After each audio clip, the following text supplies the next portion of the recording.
because now enjoying all this live broadcast.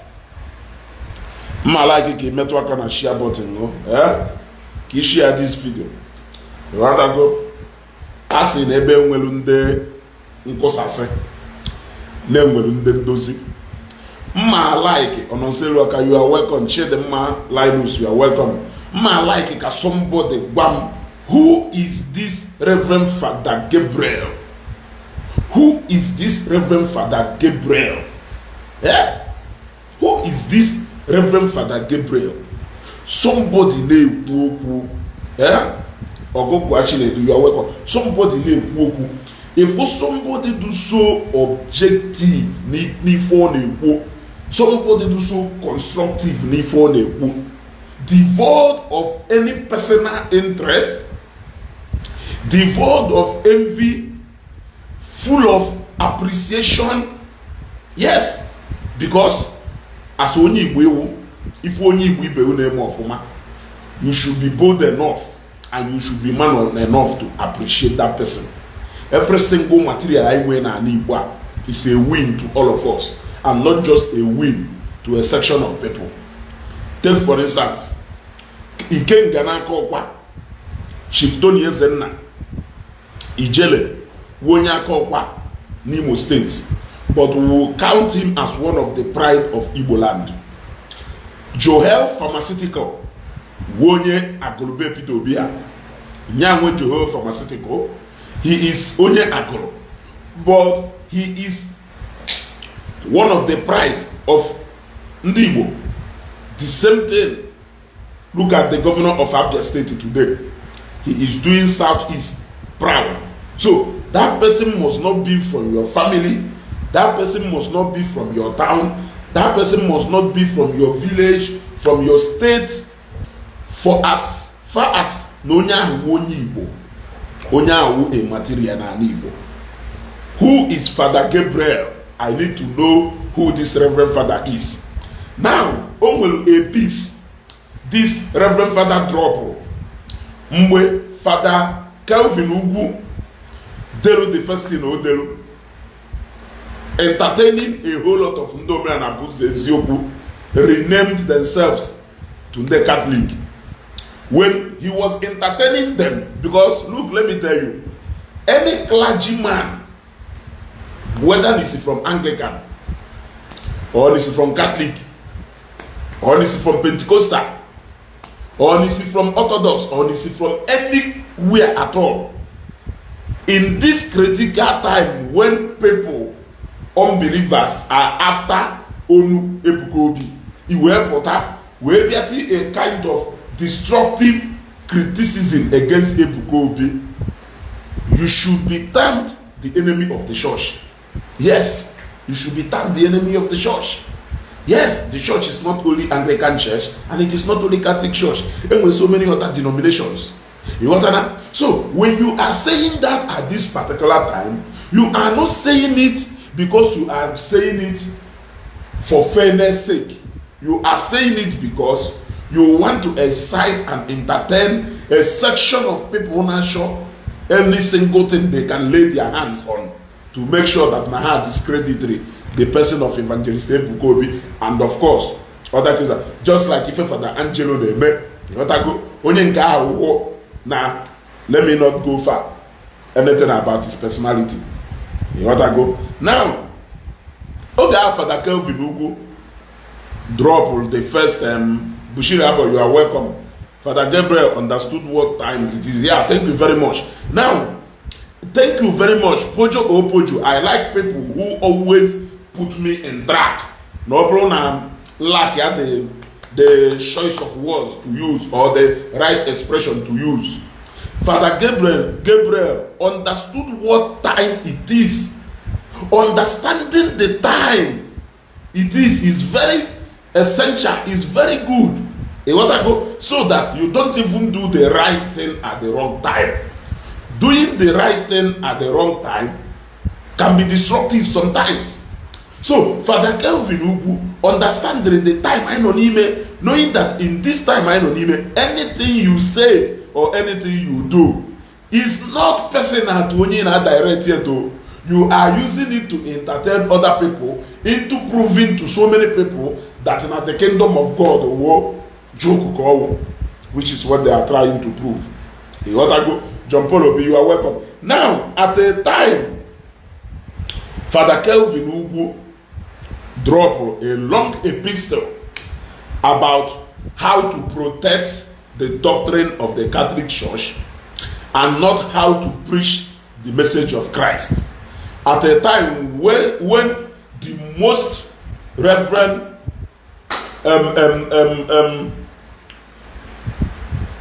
Kelvin Ugwu do so much interested in this time when the body of Christ is constantly under attack, when the church is under a serious struggle, when they are trying to destroy everything that makes him a Christian.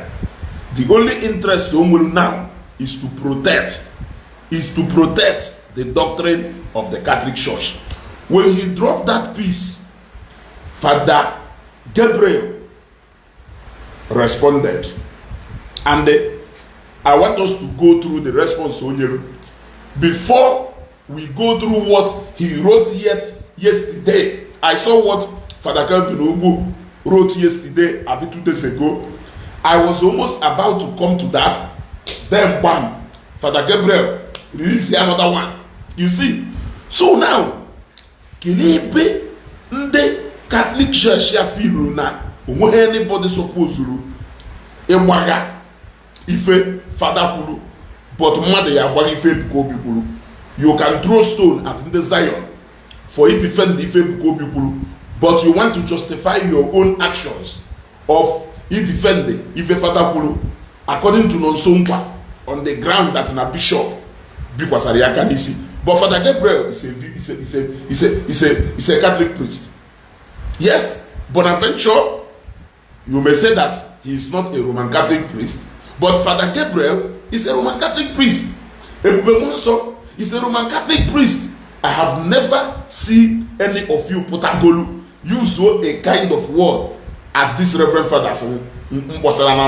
Does it mean that now the only people supposedly do devoid of criticism in this whole Christian fold, the Catholic priests and their bishops?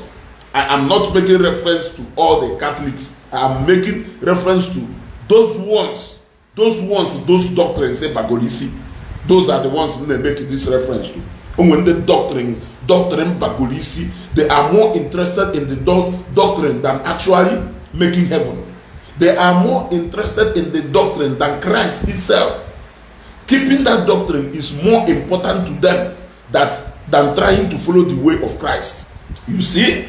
So, let me read a line and analyze what Father Gabriel said. Number one, he said, few times I've read from Father Kelvin Ugwu, I saw a priest gifted with the gift to clarify doctrines. He is a master of doctrines. He has a doctor in doctrines. He has a first class in doctrines.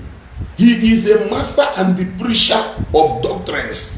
So, he only a gift. His own gift is only in clarifying doctrines. Good for him. He could explain complex Catholic teachings in very simple ways that everyone could understand. The same spirit, different gifting. I don't have any problem with that. He's a Catholic priest. He should know the teachings of Catholic, but I don't think that teaching should supersede the teaching of Christ. I don't think that teaching should supersede teaching the ways of Christ. I don't think. No. That doctrine is supposed to be in between you and Christ. No, because doctrine is made by man. Doctrine is made by man and not God. So now, number two, he went further to say, few times I have come across Ebukobi's prayer sections. I saw an evangelist gifted with layman's spirituality, what we call popular piety. This young man is evangelizing many, and even making them love the traditional Catholic prayers like Rosary and Divine Mercy. The same spirit, different gifting. Are you following what he's saying? The other one is an expert in explaining and clarifying doctrines. Why the second one is gifted with the spirit of layman's spirituality. He can practically lead a layman and build his spiritual life. Yes, and according to him, all recognize the fact that Ebuka Obi has made more people to become more Catholic than even before, according to him, because no nya gosiri ndị mmadụ the spiritual implications of rosary and other prayers the Catholic na-ekpe. He went further to say, number 3, I understand the worry of Father Kelvin that Ebuka might be trying to pretend Catholic in order to win many Catholics. He is also worried that Ebuka seems not to have obeyed the bishop's order. In these worries, what I see is the example of Apostle John trying to hush someone who worked miracles in Jesus' name for the reason that he was not strictly among the disciples of Jesus. And Jesus objected, do not stop him, for he who is not against us is for us. If you don't understand exactly what I have read, let me read it again for you. Number 3, he said, I understand the worry of Father Kelvin that Ebuka might be trying to pretend Catholic in order to win many Catholics, which is Ifo. He is also worried that Ebuka seems not to have obeyed the bishop's order. Who the bishop is a man. He's a man. It's just that he has been ordained to be the leader of the church. But he's a man, which is to obey an order made by man. He is also worried that Ebuka seems not to have. Okay, what I see is example of, he likened it to what happened in the Bible. What I see is the example of Apostle John trying to hush someone who worked miracle in Jesus' name for the reason that the person was not among the disciples of Jesus. Now, this place is very important. It is very important.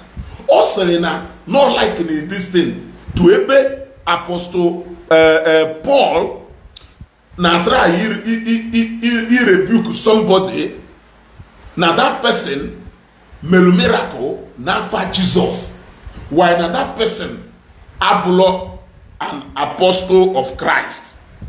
Yes, na that person abulo a disciple of Jesus. Yes, that person is one the 12 disciples of Jesus, more like that priestly ordination and more like that bishop because not Jesus Christ who only followed those 12 disciples. So I can liken it to the body of the Catholic Church or Anglican Church or any other congregation anywhere, where the bishop must have to appoint you and they ordain you. Yes, in this case, Jesus Christ chose the 12 disciples by himself. Now, another person performed miracle, not for the same Jesus, but also not those 12 disciples. Jesus Christ said, "Oh, no way." Now, what did Jesus Christ do when Apostle Paul was trying to rebuke that man? Jesus Christ objected. Jesus Christ did what? Jesus Christ objected. We say, do not stop him, for he who is not against us is for us. That will take me to Ife Father Bonaventure Kulu.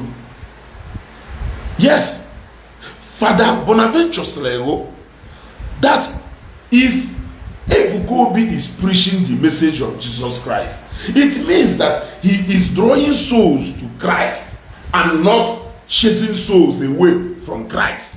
Now, if what he is doing is winning souls for Christ, why should you be worried about whether or not ordained in the church, or whether he's a priest, or whether he's a Catholic? Provided no to alaji kana shilefi. Why are you worried? It is even scriptural. Jesus Christ objected and they cautioned Apostle Paul for rebuking that man who performed miracle in his name. Go see that in all these things we are doing, Christ should be the ultimate goal. Christ should be the necessary end. The light at the end of that tunnel should be Christ. For as long as I need and confess Christ, and none of us is against Christ, it means that we all share the same idea. We only operate for different families. Let us go to number 4. The priests and Pharisees were so convinced that the apostles were impostors until Gamaliel cancelled them. The same counsel is what I would like to give to myself, fellow priests, and everyone else attacking Ebukobi. Please, my brethren, if what this young man is doing is not of God, it will surely fail. But if it is of God, you can never stop it. And we may find ourselves fighting against the Holy Spirit. I repeat, the priests and Pharisees were so convinced that the apostles were impostors until Gamaliel cancelled them, just like he is cancelling Father Kelvin and other people today. And the Biasu Igbo and the Nonsompa. Now, the same counsel is what I would like to give to myself, fellow priests, and everyone else attacking Ebukobi. Please, my brethren, if what this young man is doing is not of God, it will surely fail. But if it is of God, you can never stop it, which is the reality. You can never stop it. And we may find ourselves fighting against the Holy Spirit. Now, why will you prefer to fight with the Holy Spirit while you are trying to preserve the law of man? Why will you prefer to fight with the Holy Spirit while you are trying to preserve the honor of a man? The order of a man and that of the Holy Spirit, which one should be respected more as a Christian that you are? As a Christian that you are, you will prefer to fight against he who called Ebukobi to that of a bishop who ordained you. I don't know. We proceed to number 5. He said, personally, I would like to encourage Ebukobi and ask every Catholic out there to encourage him too.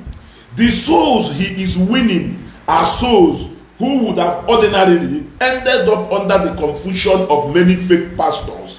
Souls who has even got so lukewarm with their Catholic faith, and many others who were never Catholics. This is wisdom speaking. This should be the paramount interest of Father Kelvin Ugu, Father K, and the likes of them who are after who are so eager to protect the doctrine of the Catholic Church, rather than paying attention to those souls who has been won for Christ, those souls who are Catholic and not Catholic that would have perished if not because of the Zion ground that they stepped their feet into. A lot of souls not there serving God in happiness, in fullness of joy, and you want to disconnect them from that altar.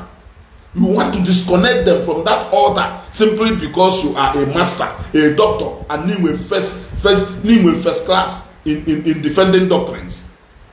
Is the doctrine of the Catholic Church more important than those souls who has been rescued in Zion? Did you even see what is happening outside there now? So many of our youth are recruiting. So many of our youth are recruiting now, calling Christ all manner of names. You have never come out to talk to those people who called Jesus Christ names, who has constantly been insulting the Blessed Virgin Mary. But you are eager to come out and talk to a man for not following the doctrine of the Catholic Church. And Nonsonkwa was too fast to come out to talk to people who are insulting a Catholic priest. When on Facebook here, people has constantly called Jesus Christ different names. Kelepe Fano, Kelepe Nonsonkwa. Na Facebook hapogo Jesus Christ onyohi. Na Facebook hapogo Virgin Mary achawo. Na Facebook onwopo hafa hapogo Jesus na nde you immersion me preaching anya ukone for her. The moment they put na roku maka Father Kelvin, ugu emapota ebia defend the absolute nonsense. Ebia defend the absolute nonsense. Nonsense can work and Zambia. Absolute nonsense. You want to go? You want to go? So you see, those souls are not important to you, but your doctrine is more important to you. This Father Gabriel is very intelligent, and he's a wise guy. Very intelligent and very wise. Filled yes, only wanna disregard the things of the world. Focus what?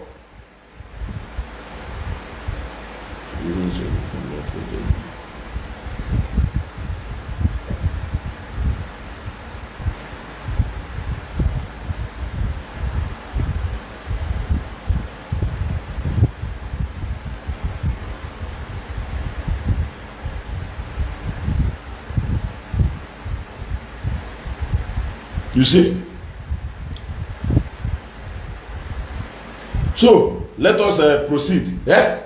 So now, he went on to say, and please, God's children, and please, God's children, Father Kelvin is not writing any of his criticism out of jealousy or envy, as many of you insinuated. No, this one, Father, I will... Okay, let me not disagree with you. Yes, because you have made some point.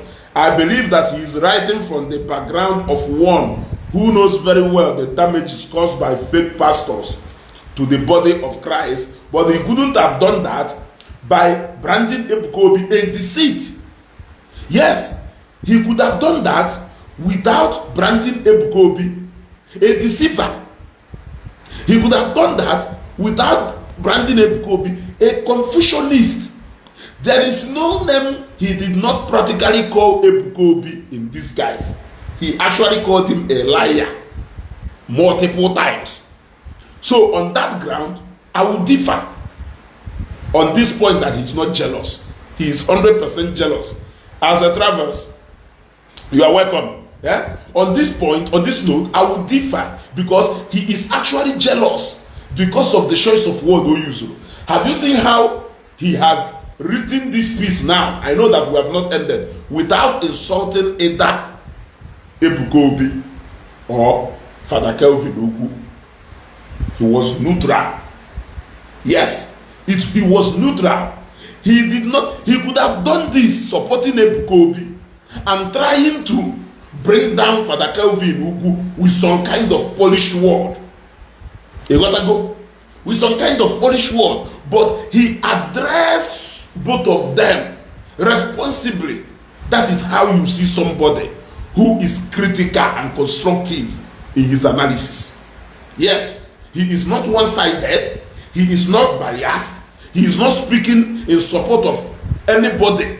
Even if there is something he needs to condemn, he will condemn it. He could have gone ahead like Nonsonkwa to insult and lay curses on the people who are taking the stand of Father Kelvin Ogu or the statement of Father Kelvin Ogu to be an act of jealousy. He could have gone all out to use some kind of word against them. But no, he only admonishes them, trying to tell them, trying to convince them that Father Kelvin Ogu was not actually speaking out of jealousy. He got to go. Now, he said, Ezugo is good to be lettered. Who said education is a scam? Alex Ogwa, you are welcome. So, I believe that he is writing from the background. Okay. Oh, yeah. He is writing from the background of one who knows very well the damages, he has said this before, caused by fake pastors to the body of Christ. As I beg you to stop using insulting words on a priest for your own good, I also encourage him as my younger brother to keep on his good works of teaching and to give the Holy Spirit the benefit of doubt in this matter. Hey, who is this Reverend Father? Who with this Reverend Father? Yeah? Who with this Reverend Father? Sometimes I say now, passing sense is not. I'm not talking about Father Kelvin Ugbo. I'm saying that passing sense is not passing sense. You want to go? Passing sense is not passing sense. You want to go? Just look at how this man constructively accommodated everybody in this write-up. He said, I'm pleased. He said, I'm pleased. God's children, everybody, including those insulting Father Kelvin, including those against those insulting Father Kelvin, including those insulting Ebukobi. He said, God's children, Umu Chineke. Yeah? He said, God's children, Father Kelvin is not writing any of this criticism out of jealousy or envy, as many of you insinuate. I believe that he is writing from the background of one who knows very well the damages caused by fake pastors to the body of Christ. As I beg you to stop using insulting words on a priest for your own good, on a priest and not on a particular priest, then I also encourage him, as he is speaking to us, he is also speaking to Father Calvin. That is how you see someone who is talking on a balance sheet and not someone who is playing lofo game, trying to manipulate us, passing judgment indirectly, indirectly, still claiming that, yeah, every time you come live to waste a person's data will talk, will not concern you. Iye west go that I have left to go. Sukeleba, akukapuna eba. Na broadcast here. Kamalu bifi kamalu. You still stay here. Una reacts now with angry emoji na comment. It happened here. He will still stay here and waste that data and watch different them from beginning to end. So they need to either use angry emoji na fire. You want to go all data. Nya inbox on can send the area data. You want to go eventually will be able to receive your sense. You want to go. So always sepa keleben no. Always I also encourage him as my younger brother to keep on his good works of teaching and to give the Holy Spirit the benefit of doubt in this matter, which is to give the Holy Spirit his way in this matter of Ebukobi, because it is not of you to judge him if the power he's using to operate is of God or not. More so in your write-up as Father Kelvin Ugbo, you keep mentioning it that neither doubt, and you are not saying that he is not working with the spirit of the Holy Spirit. That is not the power of the Holy Spirit working in him. You kept saying it. Now, if you have kept repeating it, meaning that our good Reverend Father Gabriel is saying here, does not even apply here, because you did not in any way question the spirit and the power in which the evangelist Ebukobi is operating with. You did not question it. So this particular advice, I will take it that you have absorbed it since your own way, according to our good Reverend Father, since the reason battle Ojiwe, why is because of some fake pastors who are operating in the guise na the Holy Spirit when they mislead them. But in this case, you made it clear that this is not what you are trying to say. Can you rest on this matter so that the Holy Spirit can have its way? can you give the Holy Spirit the benefit of doubt? It is your own Catholic priest also advising you. Now let us proceed. He said, finally, I would like Ebukobi to keep encouraging his followers to always go for Sunday masses, either on Saturday evening or early morning of Sunday before going for his ministration. Hey, just look at Ifana. Okay, Jezienu or Ndenina na appear na Facebook are being defended the indefensible. Jezienu or her. This Reverend Father did not speak to both parties respectfully. We have understood this point. Yes, Obruno will certain activities in Afuna Zion. You can advise Ebukobi in a respectful manner and not in a malicious way. When you advise somebody, don't forget that your enemies can also advise you. But look at the area Ebe advise your enemies here. That's your strong point. Can your enemy that advise you against? Or now that's your area of strength. That target advice. Go with destabilize the area, put you on your area of weakness or bring you down. So don't think that the devil cannot advise you. Don't think that your enemy cannot advise you. Your friends and your well-wishers can also advise you. Now the difference from the advice of your loved ones is that they will always put their advice in a decent way. They will first of all appreciate you that you are not entirely bad or that you are not bad at all, pointing strength at that particular thing, encouraging you. Just look at. Finally, I would like Ebukobi to keep encouraging his followers, to always go for Sunday masses, either on Saturday evening or early morning of Sunday before going for his ministration. Then he further said, I learned that he is doing it already. You see, he has already done his investigation, and he even realized that Ebukobi is already doing this thing on our advice here. Or say, I learned that he is doing it already, and that he too goes for masses. What else do we need if not to be very happy with the gift of this young man? God bless us always. Advisors. Ndị Zion aha like ka criticize Ebukobi, ndị Zion aha like ka advise Ebukobi, ndị Zion aha like ka Ebukobi. This is a piece from an intelligent man speaking from a neutral point of view and speaking from the place of love. When you talk to me from the place of hatred, I will always know. When you are vindictive in talking to me, no matter how nice,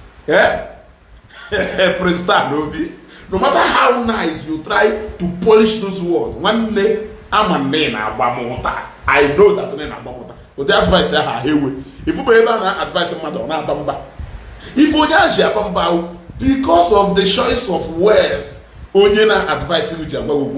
even be thinking, is the advice is this person mocking me or is this person advising me? The advice here. When somebody is advising you and kept on hammering on something, making it look like it is mockery now and not advice. Actually, I'm going to share this video massively because this is a good example of a way Prestan Obi, Kelunde, Esther, Mbanude, Oye Jeremiah Zonta, my people, blessing. I greet you people. And when they let us go. As a staff, always here with us from day one. You see, can you look at this before I go to another piece? I want to go Odele again. Yeah, Amanda years ago once said,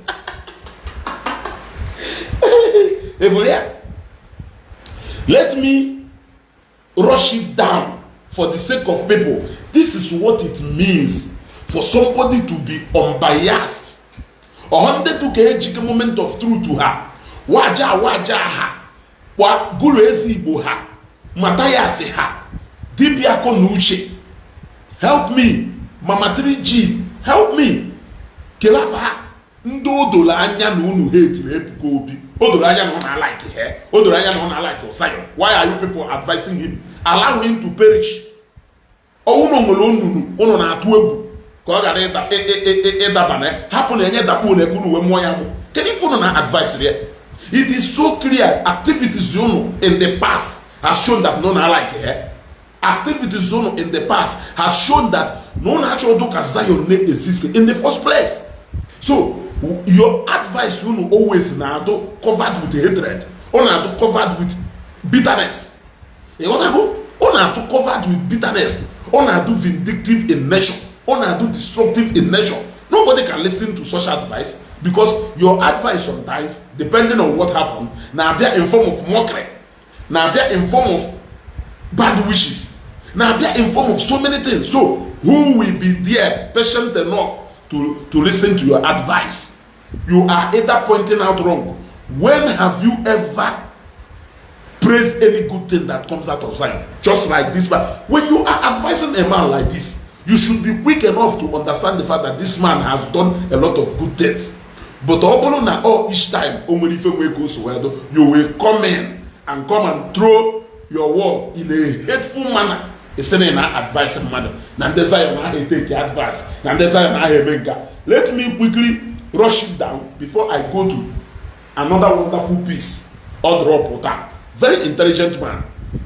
Very intelligent man. So, only feel they na go Ebuka Obi okwu mo na agba ndị Zion okwu ha na go yi because na go yi ha nwa ya go kwado yi e barrier the spiritual director ha nwa ya kpali nke iji wee wologono ọ bụ na nwere ike kpali somebody no in the capacity.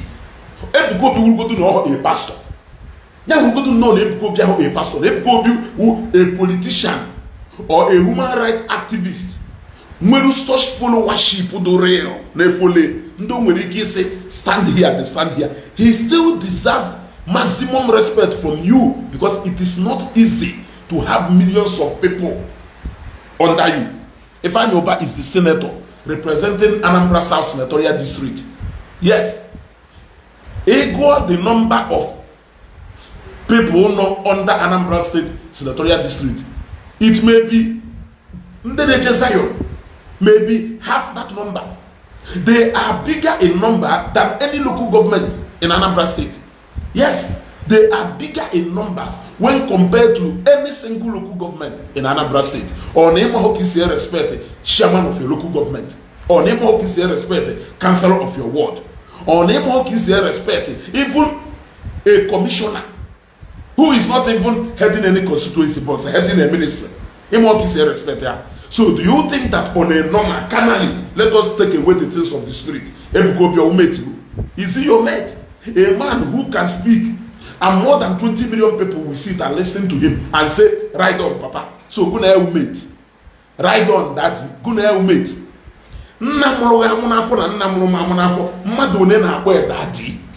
Still, with maximum respect in your family. Yes. Now, only a father to more than 20 million people, and you think that you deserve your maximum respect, that he doesn't deserve you to address him in a respectful manner. He deserves you to address him in a respectful manner. Only he respect chairman only entirely. Although Ebuka Obi nwere ndị na-respect ya na ụmụnna ya. Ebuka Obi show when do ya gwa na ụmụnna ya, he tie ife na ụmụnna ya. O ife mere different. So, onye now a leader of a formidable group, when you want to address that person, you don't address that person as just anybody. Let us take away the things of the spirit. Let us take away Christianity and God. Let us even address him as a carnal human being. Let me read it down. What it means for somebody to be neutral when you are mediating in a conflict. Yes. Let me show you. From then I say, I'm not a Zionite, I'm not this, I'm not a Catholic, but I know bono. I boy bono. Or can you go for come home back on iron? Yeah. Or can you go for come home back on the answer? Listen, the answer, man, or the answer. Also, if you want to talk to me direct and stop going through the corners. Or if also, what two people do is each time you want to address Zion ministry or the Zionite, you go through the corners instead of coming direct. Into 3 different words. Iri Ji Attire, Chezie and Dono na Goku, aha capture for them. Let me rush down what he has said here. You want to go?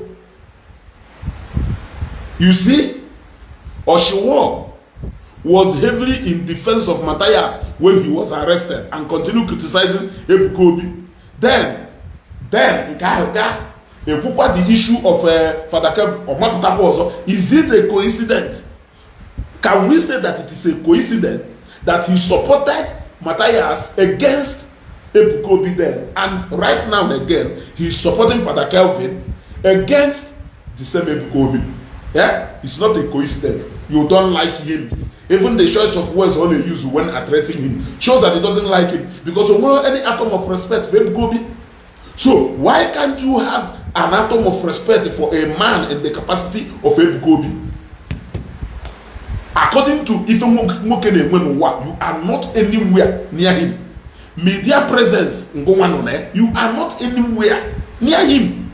Physically, as Moke,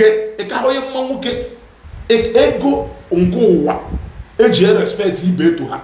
We respect capital oil. If Nkona capital oil be a born, capital oil will greet him with so much respect. So who are you? I am asking on behalf of your Omenala. I am asking on behalf of your Omenala. Obolona, those politicians in Adamana and they respect. Obolona ndo ganyanina in Apolina and they respect. Obolona nda nwere if somebody know in the caliber of evangelist Ebukobi for the HK membaka. Okunelele Kelafa ya yes, Okunelele now. Kelafa Father Nkano and Soka. Okunelele now, Ebube Monso and Ndotwe. If they can see people like them and they respect them, onyeke wiye do respect here. Okunu si apare mmad. Yeah? Okunu si apare mmad. Ako Zion and the Zion ne wuru ase na enewo mas do ko ogono. He wole na agwo say no me hifoji we wole agwo. O ma say wole ekenko. Is that not what you people are doing? Eh? Is that not what you people are doing? Onye a whole sitting governor of Lagos State. Emokobodo Lagos State. Lagos State. Lagos State is, if not the number 1 most populated state in Nigeria with 36 states. Lagos State is one of the biggest cities in Africa. Lagos State is the economic capital of Nigeria. Lagos State is more like the powerhouse of Nigeria. The governor of this powerful state left the Lugat's house or what Ghana and drove in convoy to Zion to go and see Ebukobi. Onyeke Samuel Ukwu na Lagos. Can you stand his ADC? I am asking. Samuel Ukwu na Lagos. Can you stand his ADC? But Samuel in Samuel will power itetule chini zinde mwade bito level 1 trade fair ni Samuel will power when the mother block of a stack road any ije wakari okirikiri we je afia. Samuel will power it determine your fate here in Lagos State here. Flip Kobi back water and respect here onyeke ewo even if we see with so much disrespect. Yeah? Father Kelvin Ugu can governor. Someone will drive to go and see Father Kelvin Ugu. Ebe no sonkwa na chosi ko gwaye na Father Kelvin Ugu na Ebukobi ablo level in any way.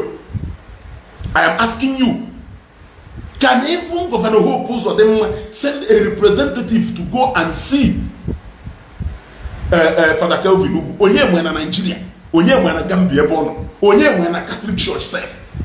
In a Catholic Church as a body, osonone, emebe decision, ono yo yapa no ne. Which table can he be able to sit? If not that now we Christians has been trained in such a way that now I respect our clergymen so much, not to mind them. Also, when you a clergyman, you will respect him so much because of Christ. So if we cannot respect Ebukobi because of this same Christ, why does they think I can respect him? He can go in the moon, Manyaka home Rijuafo, Manyaka home Jidego, Manyaka home Dokawoke. So now even J respect here as a reverend father is because of Christ. So why can't he respect Ebukobi? Because of Christ.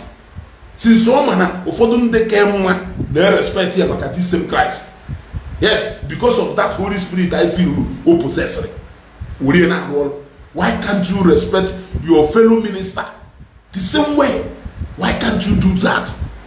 Yeah? Why can't you do that? You cannot do that because no Murife go na Zaki. Yeah? Why the kings, queens, mighty na putani who Ebukobi who keneye say daddy? Keneye say daddy? Senator Yoba na OPM Sebulana Apostle Shiguzo Meto Yakani Siberi, a sitting senator of the Federal Republic of Nigeria. The senator of Ibiana South is one of the most powerful constituencies. Yeah, Guleba Sebulana, Meto Yakani Siberi. These are men who fear the Holy Spirit. These are men who have the fear of God in them. These are men who still respect Christ as the King of Kings, not minding whatever thing they have. Nde no kana achoni ha yeri kamo. Ine ekwu anyhow. Yeah? Ine ekwu anyhow. If you can't respect Ebukobi because he is a pastor, can't you respect him because of the audience under control? Professor Lumumba, Kerife Professor Lumumba Juweldo, highly respected in Africa today. Tell me. Professor Lumumba is a scholar. He's not even a spiritual brother. He's not a traditional ruler. He is not even a political leader in Africa here. He is a scholar, a professor who lectures people what politics is all about and what good governance is all about. But because of the followership in Africa, people respect him so much. He can sit with kings, he can sit with presidents in Africa on a batu budobona and a red carpet reception. Countries practically struggle to get invitation to invite Lumumba to a function. So Lumumba stand the one out, even when he is not a spiritual or a traditional leader, not even a political leader, because of the audience under control. Yes, because of the audience under control. Because these people have power to destabilize the peace in any surrounding habitat. Yes. These people with power to give instruction and something extraordinary will begin to happen physically. For example, how will you say, my people, Jidenonia, Tibonia, or hospital more can a or hospital more can make it up, or we physical can reality can make it up, or sing them one, oh no, need a wado, Jane Bonia, Tituonia, Makachuka and Barrow. He have no bill like this, Moto 50 around their bed. These people with power to do that. They have the power to do that. Your governor doesn't even have the power to do that. Your governor can only command the police in the Pueblo. But these people with power, they command the ordinary people to come after you. So, how can we live? How can we more? How can we reality? How can we live? Gonna have her level, gonna have her grade, gonna have her mate in any way. You want to power and control over your family. You will DJ compare when you will power over the men and captains of industries, men who are captains of their community, men who are business tycoons, men who, oh my God, hey. I don't go speak in tongues now.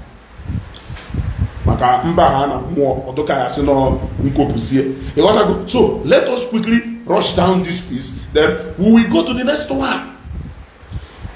He said, few times he made his point from number 1 to number 7. I will quickly rush it down. Osego, and I read.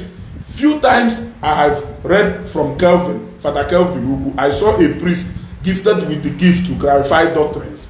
he could explain complex Catholic teachings in very simple ways that everyone could understand. The same spirit, different gifting. The same spirit here on about the Spirit of God, the spirit of the gift of the Holy Spirit, but different gift. Then also two, few times I have come across Ebukobi's prayer sections. I saw an evangelist gifted with layman's spirituality, what we call popular piety. This young man is evangelizing many, and even making them love the traditional Catholic prayers like Rosary and Divine Mercy. The same spirit, different gifting. Then number three or so, I understand the worry of Father Kelvin that Ebuka might be trying to pretend Catholic in order to win many Catholics. He is also worried that Ebuka seems not to have obeyed the bishop's order. In these worries, what I see is the example of Apostle John trying to hush someone who worked miracle in Jesus' name for the reason that he was not strictly among the disciples of Jesus. And Jesus objected, do not stop him, for he who is not against me, against us, is with us. I go to number 4. The priests and Pharisees were convinced that the apostles were impostors until Gamaliel cancelled them. The same counsel is what I would like to give to myself, fellow priests, and everyone else attacking Ebukobi. Please, my brethren, if what this young man is doing is not of God, it will surely fail. But if it is of God, you can never stop it. Underline that word, never. You can never stop it. And we may find ourselves fighting against the Holy Spirit, not even man, not even Ebukobi. You gotta go. 5. Personally, I would like to encourage Ebukobi and ask every Catholic out there to encourage him too. The souls he is winning are souls who would have ordinarily ended up under the confusion of many fake pastors. Souls who have even got so lukewarm with their Catholic faith, and many others who were never Catholics. Let me repeat this first paragraph. Personally, I would like to encourage Ebukobi and ask every Catholic out there to encourage him too. The souls he is winning are souls who would have ordinarily ended up under the confusion of Matthias, Isaac, and his Omenala Igbo. Father Kelvin had all worried. They ought to go.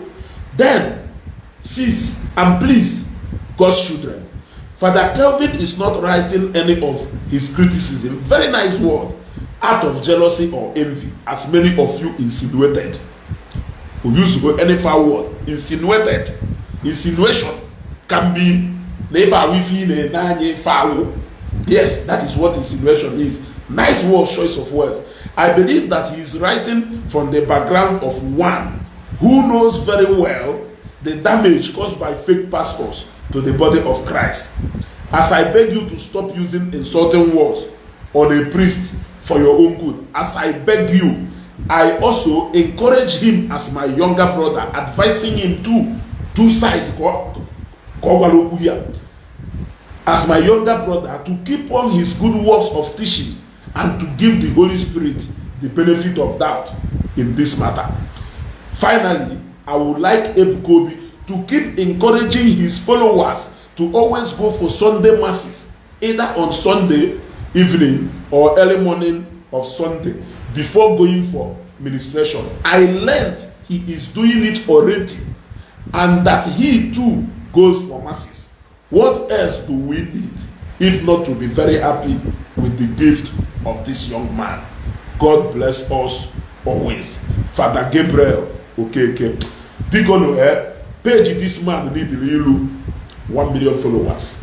I have to be honest with you. Then let us go to the recent one. Let us go to the, but before I go to this recent one, let us also go to what Father Kelvin wrote that made him to reply, to give him this reply. Father Kelvin Ugwu.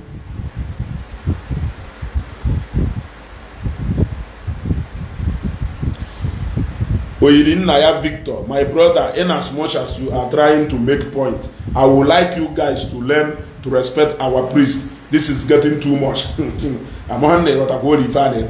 You should also tell people to also respect. Don't say respect our priest. Say respect our ministers. There are pastors who are not from Catholic Church or Anglican Church. I am an Anglican, you are a Catholic. So, if you are saying respect a priest in Anglican Church or respect a priest in Catholic Church, what of a pastor in Assemblies of God? What of a pastor in Winners Chapel? What of a pastor in Redeem? What of in Sabbath? What of those people? If you are using that word priest, that priest as far as I'm concerned, and they use it na Catholic Church and Anglican Church.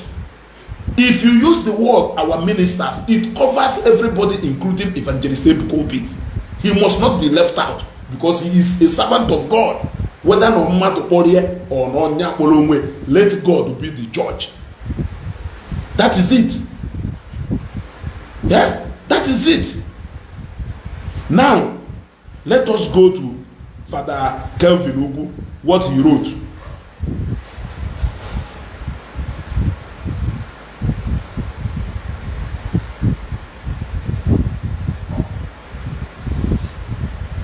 Osere Okwaya Deva.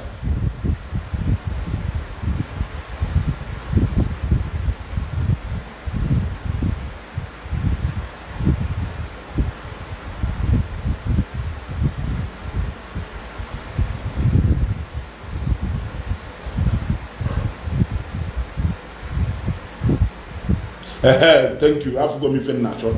Osere.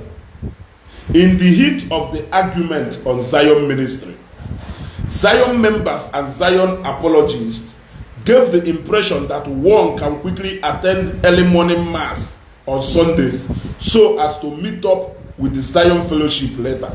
I think we should correct the erroneous position. The Eucharist or the Holy Mass is enough. Look at it. Look, just look at. Just look at. Just look at. Yeah? It's enough. If the Eucharist is Christ, then Christ is enough. If you attend the Holy Mass, you have attended everything. Put your whole heart into it. The Holy Mass is the main dish. Every other thing is like the dessert. In fact, you will also be right to describe the Holy Mass as both the main dish and the dessert.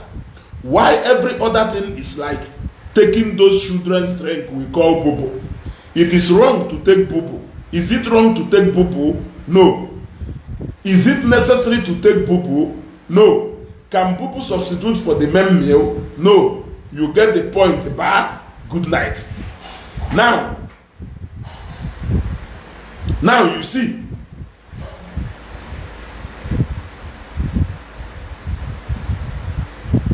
Igwe amụrụ onye na-ego ide that thing again here gbapụ ngụ n'ọkụ here immediately elusugodu ngụ in as much as you are not my friend. Are you my friend? Who are you to determine who my friends are? Can I even make you have you as a friend? I cannot have you as a friend. So to tell you that I am not afraid or scared of losing anybody as far as this matter is concerned, either that particular line again, you can drop any other comment. But if you drop that kind of comment here again, I'm wapping immediately. You will na in a day go for the animal up to mad 50 noko, for the mad 100 noko. You must not be in my page. That is one thing I want you to know. You must not be in my page. Now, this is somebody here. No doctrine. Are you with no doctrine? Only protect. He will keep saying that no draw against. If I read all the epistles on the day here, he is only targeting the personality of Ebukobi. So, are you saying that Nanjo can Anglican Church decide here to worship with cathedral Ndi Catholic that I cannot go? That the mass Ndi na Catholic na Anglican Church is enough? Are you saying that Nanka first service jee ka second service ebe ọzọ, jee ka third service ebe ọzọ. That is enough. Are you trying to tell me that now one church service in jail is just enough, that if I decide to go and worship elsewhere, that I am wasting time? How many times say I know the word of God or enough? The word of God in will overdose. I am asking him. Only do jealous when he is where at not knowing when to stop. So knowing when to actually stop is very important in whatever thing you do. Have you seen how he has started sounding? He has started dropping some beats that is not even in line with his station. So he has begun to sound funny. He has started sounding funny, of course. How can you tell me as a priest that attending one service is enough, that you don't even need to attend another? That attending another one is more like a dessert after meal. Therefore, that meal is enough. Or the necessary, or the email, is it a sin? No. But is it necessary? No. Just look at it. Now, our most intelligent and brilliant Reverend Father, who even look more clean and more, intelligent, he dropped another one. Let us go to what he dropped. Our own precious and wonderful Father, Gabriel. And I'm like, he treated Ndedo intelligent in this way. Analyze it for now. Now, he said, and I read, number 1, the Holy Mass is the name Catholic call the threefold liturgical activities mentioned in Acts 2 42 to prayer, preaching, and breaking of bread, Eucharist. The three together form part of the Holy Mass. I read 1 also. The Holy Mass is the name Catholic Church calls the threefold liturgical activities mentioned in Acts of Apostles 2:42. Then which is prayer, preaching, and breaking of bread, which is the Eucharist. The three together form the part of the Holy Mass, number 1. Then number 2, there is nothing wrong with wanting to listen more to God's word or joining further group prayers after one has gone for Mass. It is even encouraged by the church. That is why we hold some pious society prayer meetings or do faith teachings on Sunday evenings, because faith comes by hearing. Romans 10:17. I repeat again. There is nothing wrong with wanting to listen already. Explain this even before. This number 2. There is nothing wrong with wanting to listen more to God's word or joining further group prayers after one has gone for the Mass. It is even encouraged by the church. That is why we hold some pure society prayer meetings or do faith teachings on Sunday evenings. Because faith comes by hearing. Romans 10:17. Then number 3, he said, God, because upon the like button. I want to share about this video. I would like you to share this video. Please make sure you share this video. Number 3, or say, God is not restricted to using only priests for his many works. He can use both priests and lay people. The priest Amaziah could not understand how the village boy called Amos suddenly came to the city of the king and was prophesying. So he ordered him away. Yet Amos was a true prophet, made so by God. Amos 7:10-17. I repeat, God is not restricted to using only priests for his many works. He can use both priests and lay people. He is defining it very well according to the Bible. He can use both priests, which is in Nyangwa. You got to go? This is Empire. You are welcome. You are welcome. You got to go? He can use both priests, which is in Nyangwa, Reverend Father Kelvin Ugu. And the layman, in this case, Ebukobi is not even a layman. You got to go? The priest Amaziah could not understand how the village boy who is not a priest called Amos suddenly came to the city of the king and was prophesying. He is not a priest, but he came and he was prophesying. So he ordered him away. Yet Amos was a true prophet, made so by God. Amos 7:10 verse 17. Now, number 4, the Holy Spirit is found not only in meditative. Okay, the Holy Spirit is found not only in meditative prayers, which is my kind, which is meditative prayer, but also in speaking in tongues kind of prayers, which some call noisy. And he does not restrict himself only to our Catholic Church. He blows wherever he wills. John 3 verse 8. I repeat again.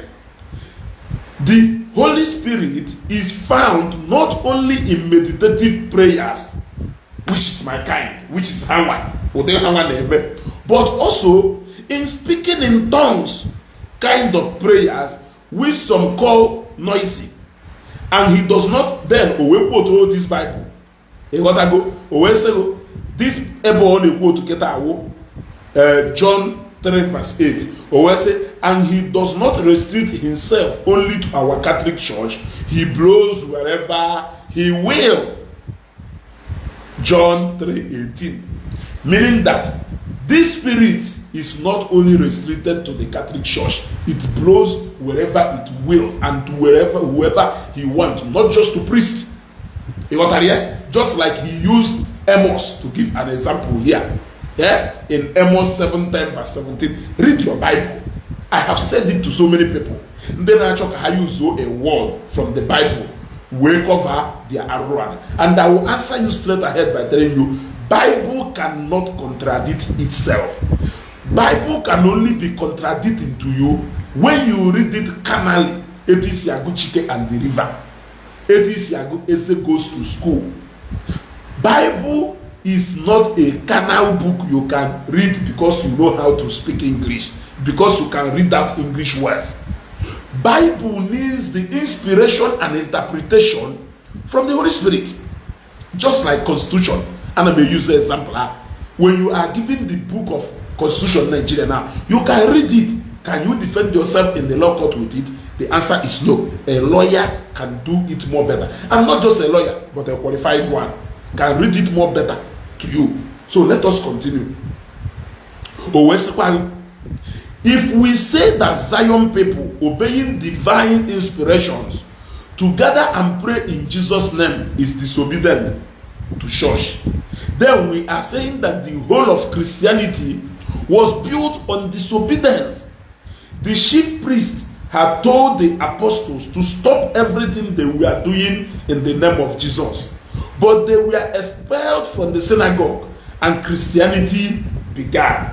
However, if the matter at hand is about priest and religious under promise or vow of obedience, then it is a different thing altogether. I repeat, if we say that Zion people obeying divine inspirations to gather and pray in Jesus' name is disobedience to the church, then we are saying that the whole Christianity was built on disobedience, according to this Acts chapter 4, 18 to 20. Then always say, the chief priest, according to the Acts chapter 4 now, 18 to 20, the chief priest had told the apostles to stop everything they were doing in the name of Jesus. But the apostles did not obey him. The chief priest, gwara ndị apostles ha kwụsị ife niile ha na-eme n'afa Jesus. But the apostles did not obey that. Acts chapter 4, 18 to 20. They were expelled from the synagogue and Christianity began. So Christianity itself started because of act of disobedience. So who says that Evangelist Ebuka disobeying the bishop or the church doesn't make him a Christian anymore, when the Christianity itself started by act of disobedience? Let us read without carnal mind.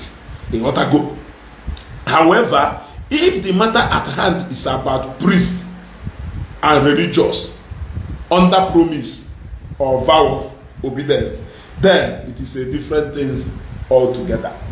Now, sis, the mother church has always searched for ways to gather together all her children scattered in different denominations. John 17.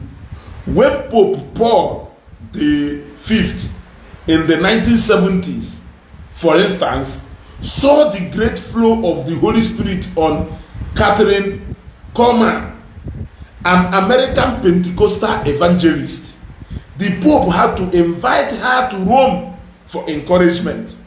And here we are on Facebook tearing down our own fellow Catholic till another painful separation or secession emerges.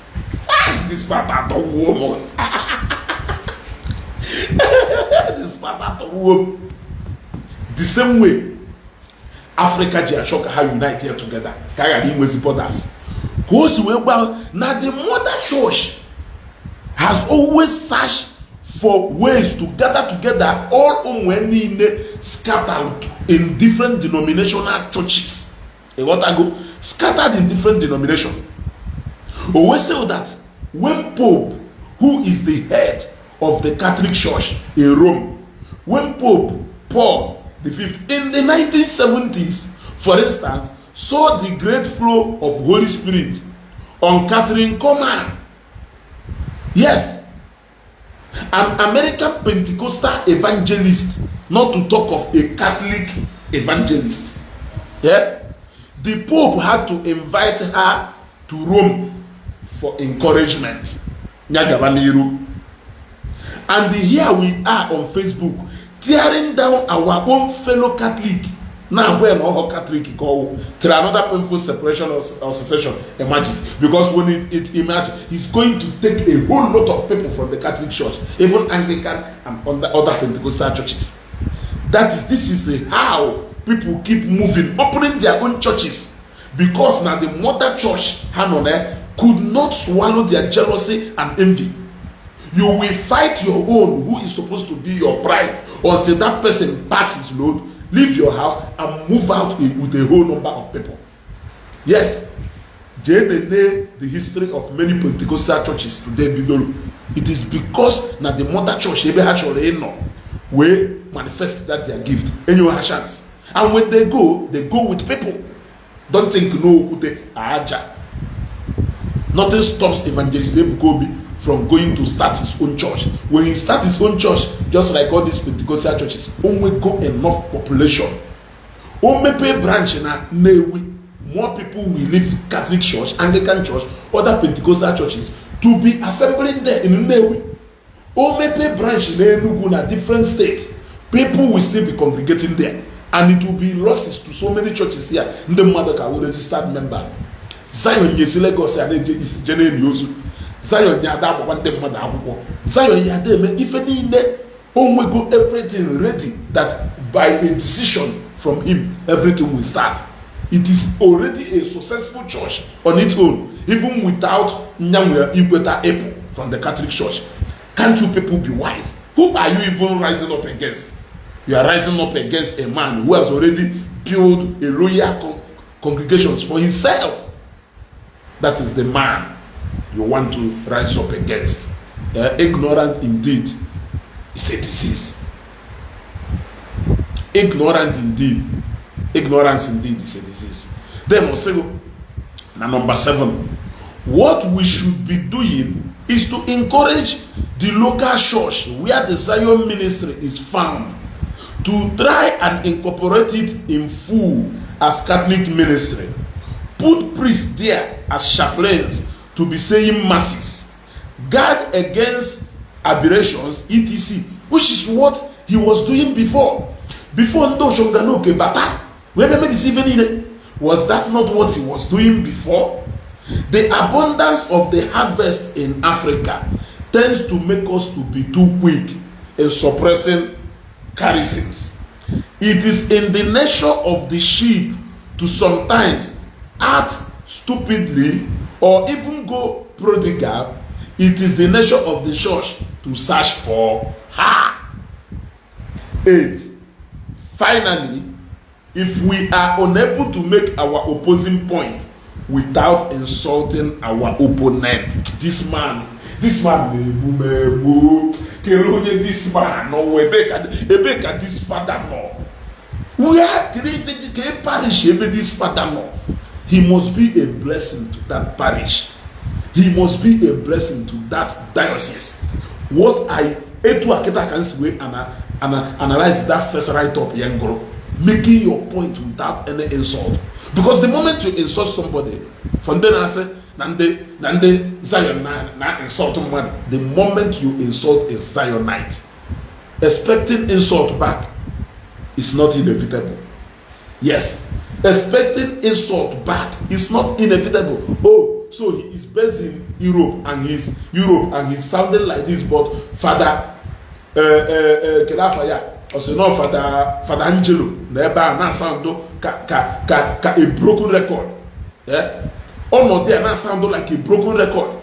But this is a fellow father, not in Europe, sounding so responsible like this.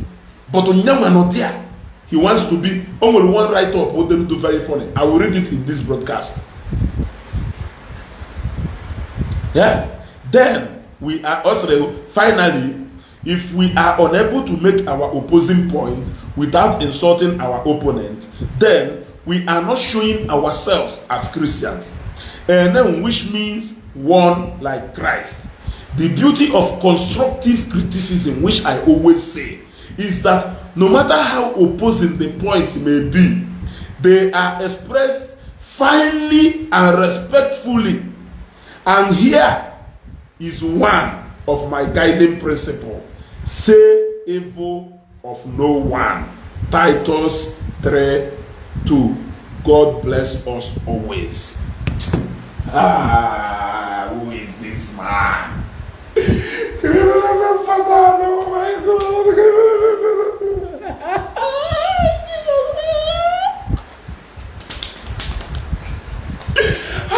Oh my God, why can't you people take the anointing and that rope, Father Angelo? This man should be a bishop in one of the dioceses in Nigeria. Yes, he should be a bishop in one of those dioceses in Nigeria. When they make such kind of man a bishop, there will be a lot of reconciliation in the Catholic Church. There must be a lot of reconciliation. Many aggrieved people will be indoctrinated back into the church. A man like this, with this kind of principle, with this kind of maturity and intelligence, with this kind of wisdom, only the Rosino in Europe, we need him here in Nigeria. The ground is set for him to come and operate. Yes, upload those bloggers in the name of ministers. Upload those bloggers. Have you seen how he was able to address everybody, quoting scriptures, using a choice of word that Mande Omenala, who's Isiagu, Mande Catholic, Mande Zionite, Mande Dunutranefa, a piece of this man's write-up. If you get upset, a man away that a witch or a wizard. Yes. If you get upset, man, he hates the Kobe in toto. I change because say no the jack ebe akparịrị Ebuka Obi ebe e kwuru na Ebuka Obi adịghị mana onye ọwụna pụtalụ constructively dismantle a lie and tell people the truth as it may seem. Una asị na onye ahụ na-atụ ụga na onye ahụ achọghị ikwu eziokwu. When last did you nicely criticize constructively like this and you will see somebody insulting you? When last did you do that? Jee nene video no nso nkwa ọ sị na ọ bịara ime ife but jee nene on that video adịghị enough for 5,000 people to continue ịkpali continuously for 1 month without enyeghị ya efe. Then jee nene kwa ife fada sị no chere ka nje nene ka ịfụkwa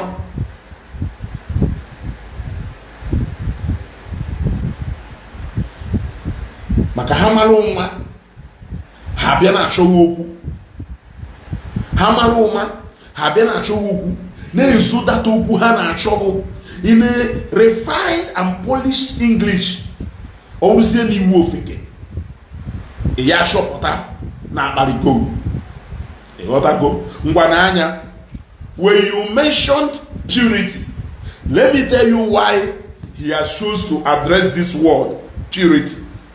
He has chosen to address this word purity to distinguish why Ebuka Obi is single, why Ebuka Obi termed himself a virgin, to tell people that be not imeko with wine does not prove that somebody is pure. Let him now tell us what it means for somebody to be pure, so that we can also use it to judge him as a reverend father. Because no higher no one,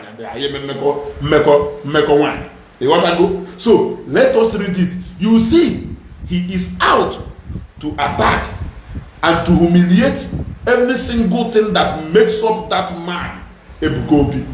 And yet, you are saying that no, you are only pointing out the wrong. Which wrong? Why have you come at this time to come and explain to us what purity means? I am with Bobble, I am girls' school. I am what it means for somebody to be pure. So we don't know. I read or say, when you mention purity, most people just think it is about knacking and the virginity, which is Ebuka Obi. But when I preach about purity, it goes deeper than that. Some people are virgins but have dirty heart and evil mind. Purity also entails being truthful. Many of you are never truthful to yourselves and the people around you. So, when he talks about Madiwu virgin and the purity and being truthful, he has already described Ebuka Obi as a liar for lying to people that this is part of a Catholic church, while in the actual sense, this is not even part of Catholic church. You gotta go.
Sorry. You see, every single thing on our shop can bring you down in this particular write-up is what we consider that made Ebuka Obi pure. That is what he is trying to contest here. He now started putting purity into question. he now started teaching us what it means for somebody to be pure, telling us that na ya moho na onye asịrị na ọdụ honest na ọ na-ezu ohi, until he nwudo onye na-ezu ohi, onye ka ewesi na onye ahụ onye ohi. Yes, eji wee sị that everybody is considered innocent until proven guilty otherwise. Yes, everybody is considered innocent until proven guilty. So why is he trying to come and teach us about purity when you have never seen that person or catch that person saying that no, pure, when you have never seen that person engaging in an act that is not pure? Eh? Are you trying to tell us? Well, of course. So let us continue. Let us continue. Purity also entails being truthful. Many of you are never truthful to yourselves and the people around you. Some attend church and prayer ministries. Some attend church and prayer ministries. But the way they treat their maids or drivers is nothing but evil. Just last week, the type of okay, all of the game on a general. Just last week, the type of insult I got from people who claim they are followers of a prophet of God is another example of people whose hearts are dark and far from purity. Have you seen? Or if you ever yeah. So now every single teaching Omelu to do now is centered on Zion ministry and the Ebuka, and yet also all the whole jealous and also no, I am trying to air my view. They shouldn't insult me. He has yet again make reference. Does he know that people has constantly been insulting Ebuka Obi?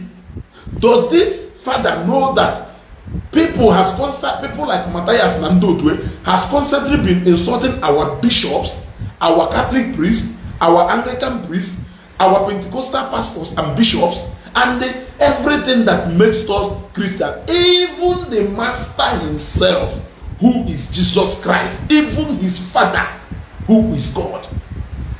Does he know that or not in any Facebook or not free for the MSC? Does it mean that he doesn't know? So he has to take the insult he got from Zion for indirectly humiliating them, for indirectly bullying them online with the fine and polished words. It has to take it for him to know, to actually come to teach us what purity is all about. Yes, I don't want to question his purity. I don't want to put his purity into question. That is not part of how I operate. Ekel always. What I go. But just know that everything will work together for good. You see? So now, not only to Ndi Igbo, but he has to make reference. He has to hit that point that they are the followers of a prophet. The follower of doctrine and follower of bishop. So, the height of it all is them wishing evil on my mom so that she will be brought to their prayer ministry and I will be at their mercy. I have all the screenshots. Are you not here? Were you not here when Matthias said that no church leaders, including you, Father Calvin, no ya instruct ndo ona instruct ndo twe si chuwu na emudo unu si bu unu onye gboru si bu nne si bu nwe so te ko ya ncha ni n'oku on in noro na Facebook agba ekwurie you have to wait until your name is mentioned specifically before you can respond. Is that so? Has this not shown that your main primary target is Evangelist Ebuka Obi and nobody else? Eyago puliye ejiburu no baka I am smarter and way smarter than that. Are you getting me? I am smarter than that. You see, you will always find a way to smuggle in the name of Ebukobi into any write-up. They have become now the center at which you will make your preaching in the church and in your Facebook page. Zion has become a standard now to major Christianity. You cannot preach without so all this insult or can it be equal to nke Matthias which go people in Ashi, including you? Were you not on Facebook here or in on this Facebook Matthias which that Christians need a one do to have jail about Yosu na higher daily in hundreds in or here? Are you not a Christian? In or here or one do to only family Sibusisia, Ndo Kamande, leaders ha, Manneha, the same your mother keta, the same your mother keta in a wee way, ne Bruno Yaria, you put in Zion. Or neither how when a Matthias is only family, Ndamadu won't go on, what the same this your mother, boy for your father and your family. Seems we all push him. Are you not aware? In no Bokuye from Video Bokuye, go secret and a lie. In no Matthias in a jam more your Christian brothers and then one Jesus Christ abandoned Goha, and Jesus Christ in Goha. In no corner, in no corner more condemned accident. In no corner more Christians in Ndi Igbo. In order, or you are not a Christian, you are only a Catholic, but you are not a Christian. Okay, let us continue. The Bible says that nothing impure will see God, demigod, administrator of the Bible. We must constantly purge our heart of bitterness. I wish. Can block where somebody the room affair can just block or you spoke up whoever. Somebody the room affair. Okay. King Solomon. Okay, can block or you spoke. Yeah. Off. Let us continue with what we are doing.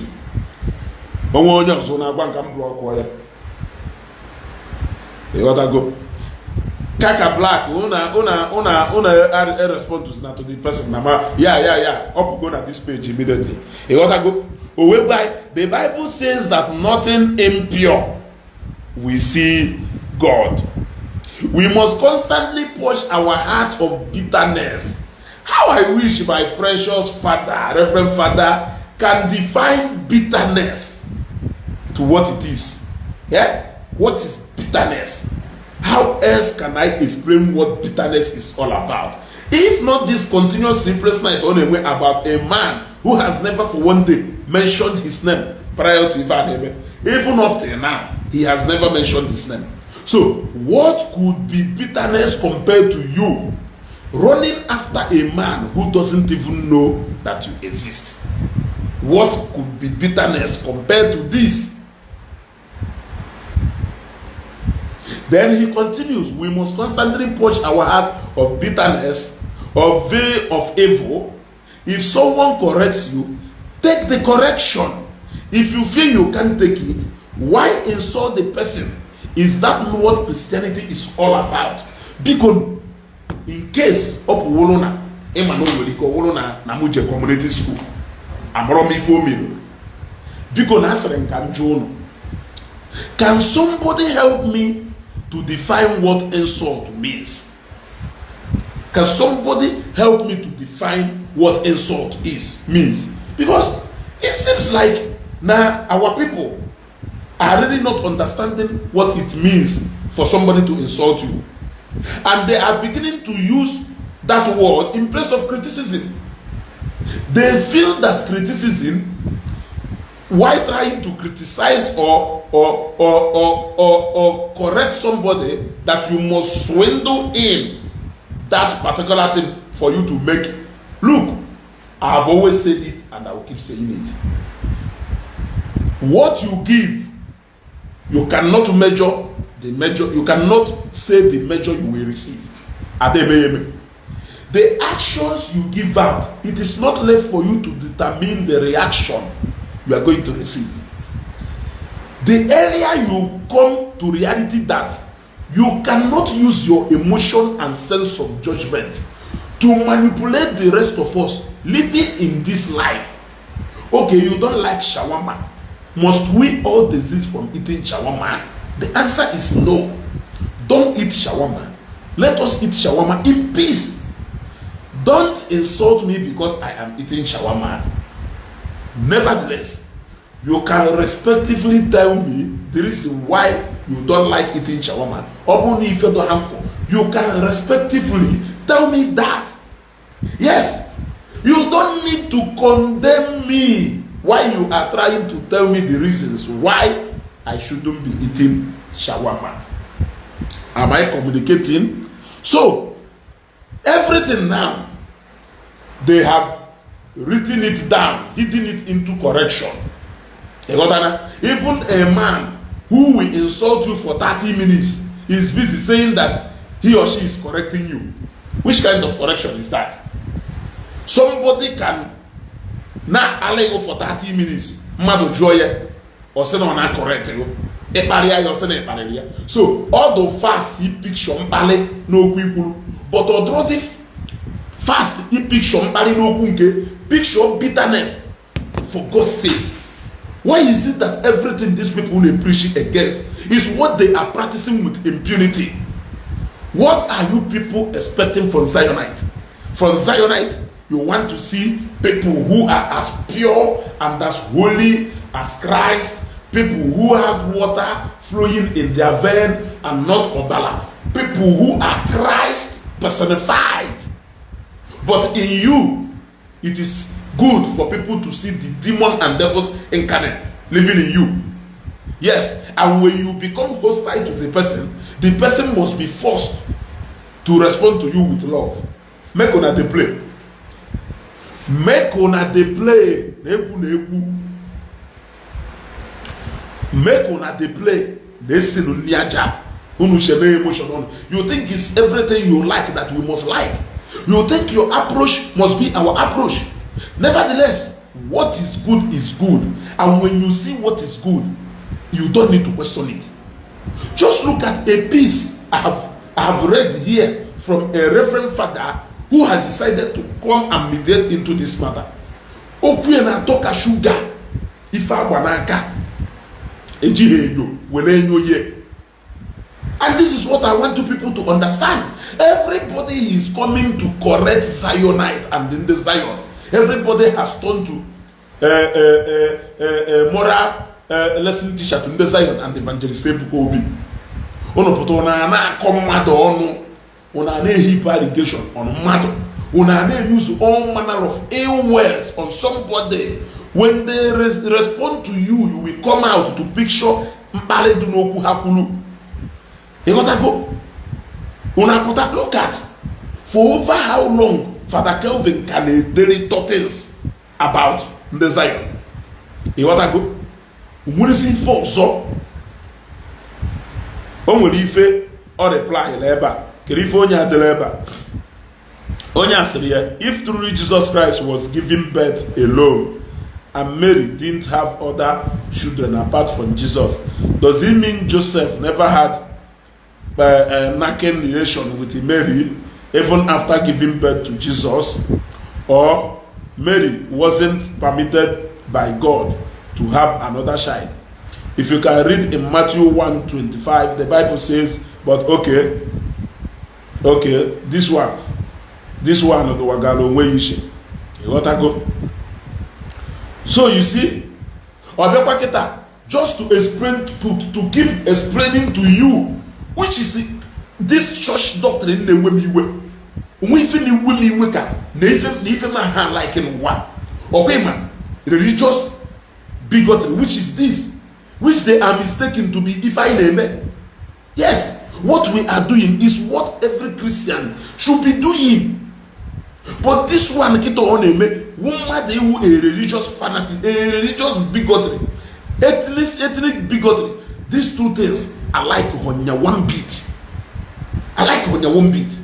And this is what he keeps doing. Also, the Eucharist is the source and summit of the Christian life. Please read the note 1 to 8 in the comment section. ka iwe fụ mkparị ka o ji wee dee. Now the Eucharist there with the Holy Mass, ekpele anyị na-eme n'ụlọ kedu ife akpọrọ ya? Family prayers anyị na-eme n'ụlọ kedu ife akpọrọ ya? Ndị na-eje Bible study kedu ife akpọrọ ya? Ndị na-eje block rosary kedu ife akpọrọ ya? Does it mean that after church service, which is mass, people should not convene again to preach the message of Christ? I don't understand why he is trying to hammer on that Eucharist or whatever thing on or yet just to discredit Zion. Does he even know that Father Mbaka will a congregation? Yes, does he know that? I don't know. Or because of Nana Kamasieba, is that what makes it different? Or na okunelele ade family liberation somewhere. Or na that family liberation, or they order a preach Bible there, or they make ministration. Must he bring it to the church ground or bring it to his ministry ground? People can convene anywhere, share the word of God, uplift their spiritual life. Anywhere, I mean anywhere. Icho bidota begido long grammar. People will keep insulting you until the day you will rest, just like others. You people should quickly tag Father Kelvin Ogu to this post. Tell him that if he has refused to desist from constantly confronting Zion ministry, insulting him is inevitable. Tell him that he says to go. Copy out this particular line. Send the other here. Come on. You gotta go. Yeah? You are not a virgin. You made your choice. Someone else chose to remain a virgin until marriage, but you turn around to mock her choice and at the same time doubt her. Why are you threatening that she could do what you consider an impossibility? Why do you want everyone to make the same choice as yours? Is it a psychological way of making yourself feel good over your inabilities? Yeah. Go see the things that should be up. Look, let me tell you, Father Kelvin Ugu, for every single line you use to address Ebukobi, you are also speaking to yourself. Especially the moment you want to be talking about this purity, when they talk about Ndi Father, na Pontumo, Ndi Father na Ebumwa, una charge ya karat. On all that same teaching, ka Father Kelvin na-enye. Does he think that na Ebukobi se no cho him wine? Keronye deva. Keronye deva.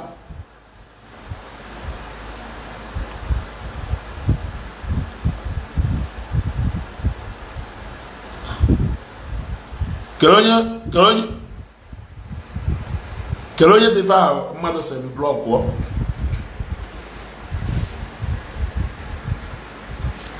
Okay, Obasi Solomon Peter. Okay, Obasi Solomon Peter. Sorry.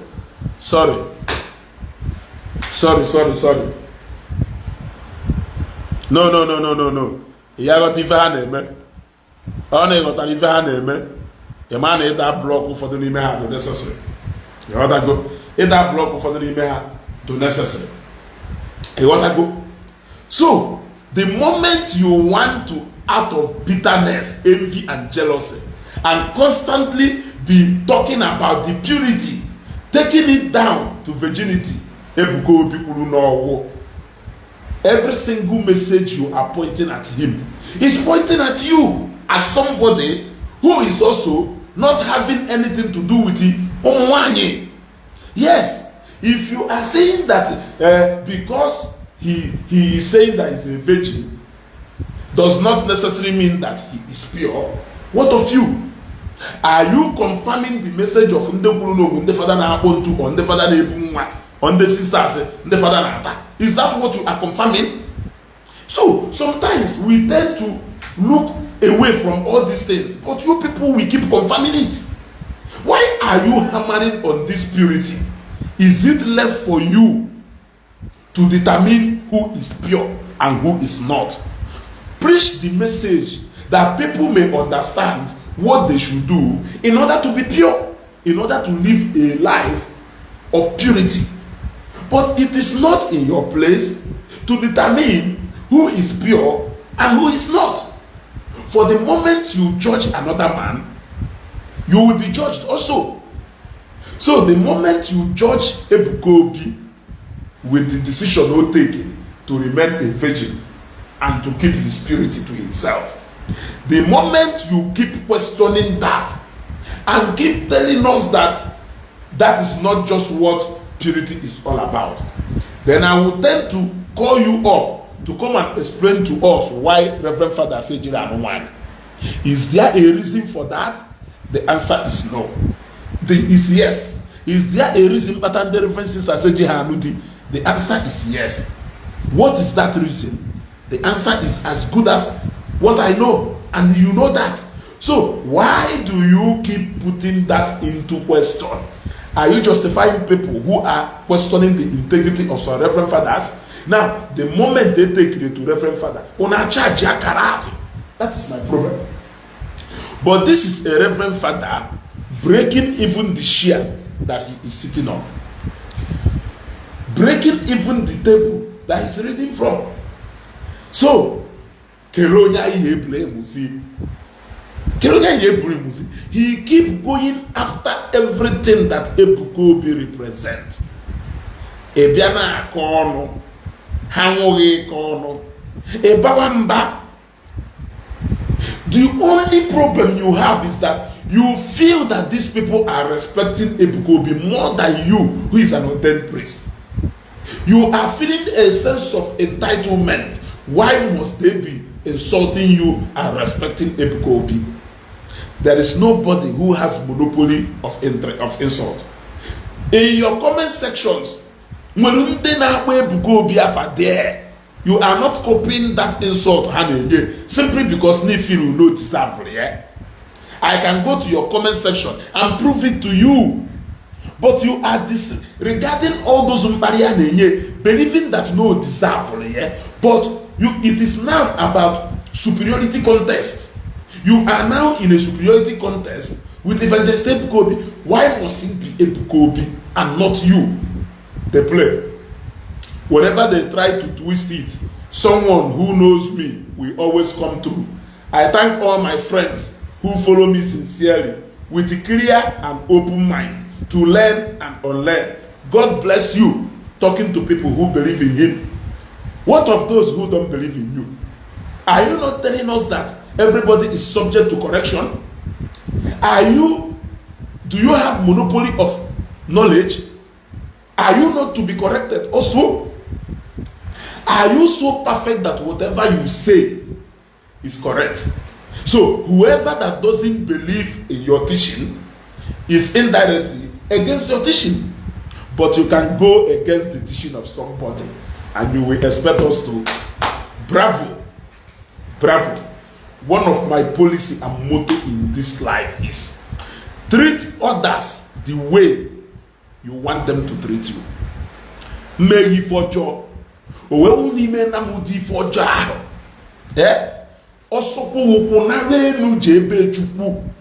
far as I'm concerned, you can never get that justice. Yes. It will go to nine and them. Because you are the first person, then I follow suit and I did it. So if you think that Namu will shock absorb a trailer, that I can absorb it but you cannot, they play. You are a joker. You are a joker. That is why you will say that he who lives in glass houses, don't throw stone. He who lives in a glass house, rather, don't throw stone. The moment he throw okute turn the time. So Father Calvin Ugu is more like somebody who is staying in a glass house and he is busy throwing stones. When the stones come back to you, you will start crying. Udoka Mezimwa, thank you very much. You see, everything Now, if you go to somebody they here, Onya Stanley Okoli said that Father Kelvin need to calm down. Why is he bent on spoiling the image of Ebukobi? Did he use the same energy to Ilusombaka or other menace happening in the Catholic Church? I just see the whole fight as jealousy against Ebukobi. If you try to attack anyway the Catholic Church, the same Kelvin will start defending with nonsensical doctrines that was manufactured by humans to defend Catholicism. All of them not the same thing. Make them leave Ebukobi to cash out, since Nigerians don't want to deliver themselves from the shackles of religion. Now, Chidera Amafo, obviously a defender. Father Kelvin spoke against Mbaka and adoration worshippers when Bishop of Enugu orders the closure of adoration ministry towards the last general election, which led to the protest of adoration worshippers in Enugu. Even when Pope gave the order on gay marriage, Father Kelvin also spoke against it. Now he spoke against Ebuka, urging him to desist from using the Catholic Church to deceive people. Now Zionists are ranting everywhere. Now the question is, why is Zionists associating themselves with Catholic even when they know they have law binding the Catholic Church which they are disobeying? Zion is big enough to stand on its own as a church, no ministry. It will still gain souls rather than employing Ebuka, urging him to desist.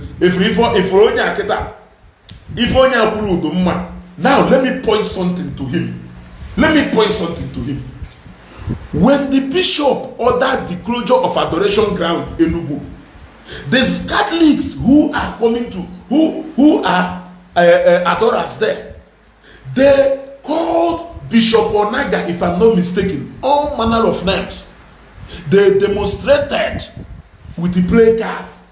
They did all manner of things, and nobody called them a kind of names, simply because they are acting in a Catholic, in a ministry that is following the doctrine of the Catholic Church. Now that he has called out Evangelist Ebukobi, why can't he allow the Zionites to exercise the same thing which the adorers did during their own time? They invaded the bishop court. They demonstrated in Enugu. They used all manner of words. Did anybody term them Protestant? The answer is no, because they are Catholics and they are acting on behalf of a ministry that is operating within the doctrine of the Catholic Church. Obviously, the conduct of Mbaka, who we all, including Father Kelvin, condemned because we saw Peter Obi as the Messiah. It is not about spirituality this time. It is about Ndi Igbo seeing Peter Obi as their Messiah. What happened in the case of Peter Obi and Mbaka was the same as the same thing that happened during the time of Mazi Nnamdi Kanu. No matter how respected they to Ndi Igbo that time, the moment you speak against Mazi Nnamdi Kanu, majority of Igbo youth will come after you. Yes. Or now dissenting melu during the time of Mbaka. You gotta go. So the moment then they send the request, she go do because actually this picture can do whoever. You gotta go. You see, so the moment Mbaka spoke against Peter Obi, people forget to go to about spirituality. So go there, canale. You got that? Because we're talking about Nigeria here, and the name of the Florida, Peter Obi in order to get the Messiah, God send them. So a lot of people reacted based on that ground. Even Father Kelvin reacted based on that ground. He cannot deny it. He reacted based on the law of people who will for Peter Obi and not about any doctrine. Let me tell you the honest truth. Let us be honest, man. I have broken no fake. Na yaho eji first class wee pụta eminugbo na ọbụla anyị uzi okpukolisi nke na ebe onye si na pụta owere isi anyị wee kwa aja ịghọtago. Yes, after all ndị otu Matthias ha na-asị na onye njenje ka onye isi awụ ife mara njenje nke m ahụ jenjere m ọ njenje ibe m na-eje ka m na-eje nke m abụrụ jenjere m ka ọwụ ọ njenje ka ọwụ ịghọtago ka m nweta na Tigano juice ka o were wash down ịghọtago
Cheers. Tigano juice made by Oyoyomo. Nwa mgbara mmiri na-asa mba na-asa wee jee Enugu State General. One jail at the time of insecurity to high in the southeast. Nsi hongo dọwara jebe Enugu. Si na mma eji ọba m na mmadụ anyị ejelu. I went there and I came back. My babylistic baby. My Samuel over. Onya na-emere m nke a were na-akpọtu akpịrị. If you ma na ha mmanụ ọ mmadụ na-ebe na person dey run am. You want to go? So Kaka Black emchi. Nke a dara ụda. So you see, like I said before, one of my policies in this life is, my brother, Imalo, Ibe Valentine, thank you very much. Onye Jeremiah Zonda Dalo, Imalo, Nepia na my house, need your slippers or shoe, way better na my sitting room. No, the woman, Yiri Batao, man, a problem with you. Who was my dinner and kill a piano dog. Where's the movie? Obasia he manifest Japo Mezugo. Obasia he manifest Japo Mezugo. You treat people the way you want other people to treat you. Hey, Pojo, Kausugo. Nya, in it was what you want to be low. Okwa na public ki na na general. Okwa na general ke bia na public. Treat others the way you want others to treat you, because now your emotion abronya kejuwe ke emotion nka niile. So emana na ihe like ema njakịrị amana mmadụ njakịrị, because ema mmadụ njakịrị ye determine nke onye ahụ ya amanye. I nwere ike wonu mmụọ ema ya njakịrị ọ bụrụ na iji hụ mpa ya afụ mmadụ sị ịchọgido ha okwu n'ụwa wee kpọta mma afa ema na ime ka anamonya mana oge ọ na ka iji mma mmadụ were egwuregwu. I greet you ekelere ngo odogwu defender of motherhood. Ife ahụ ịchọọ ka mmadụ mee uke ya dị eme. The moment the father Kelvin pụtalụ si na Ebuka Obi ka ihe ewolu na-agwa ndị mma, don't you know that na Ebuka Obi nwe followers? Ma ọ dị nwesef na adreesị Matthias o na ndị otu Matthias ịmahọ bisi mkpatara iji wee adreesị ha. Ọ because na ebe ọ wụ na Matthias anyị respect Ebuka Obi and ụfọdụ ndị church leaders anyị, we will not also respect him. I na do fair with him. How am I to fair at all? You see? So the moment you have made your own mother vulnerable to insult. Yes, a barrier mad, you make go your own father vulnerable to marry. Man, in respect in the mother, you make go your own mother immune to marry. In respect in the mother, you make go your own father immune to marry. Only on a barrier na you may right a stand there against Onya. Am I communicating? So, I want to appreciate Father Gabriel. We have so many reverend fathers like him. And we will appreciate him because Ode Kaisholo, actually, can the Catholic Church see na Rome or Obodo or na Europe? We not allow here na Nigeria here. Because we need people like this so that the church can be united. We don't need people who hear about that denomination and doctrine everywhere. And look, let me tell you people, these church leaders. The day when we makata with this Santa thing on them, where to people like us against you. Escape here. I'm telling you people. Because if you don't suppose read it, look at Abel. Abel, for instance, allow we win su. Now, Lord, email Matayasa. Or now, Lord, email. Don't you think that if you need people to share you up, that Christianity alone will greater numbers to share you up? Why are you enjoying the praises? They are going to hand on the opposite side. Now the moment your enemies right down, you are about to fall into a pit. In a message in a glorify, they man against Christ. Na message ya had that you son. No, do you think that message is worthy to be preached? They man anti-Christ. They man against Christ. They man against the church. They man against Bible. What can your message in a site? Look at Father Angelo. For instance, just look at what Father Angelo is trying to turn the pastors and the ministers in Nigeria to. You want to go? Father Angelo Lebu Abi Mba kanje na page waja na mmafu ya ofuma maka odia ka ha na eshi ofuma ha na eshi a odia well Father Angelo Chidu une say, if you find yourself in any place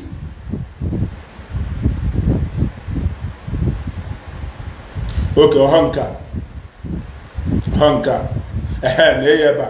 If our churches we use 5% of the energy they use in talking about miracles to talk about justice, hard work and teamwork, those spirits of backwardness will disappear.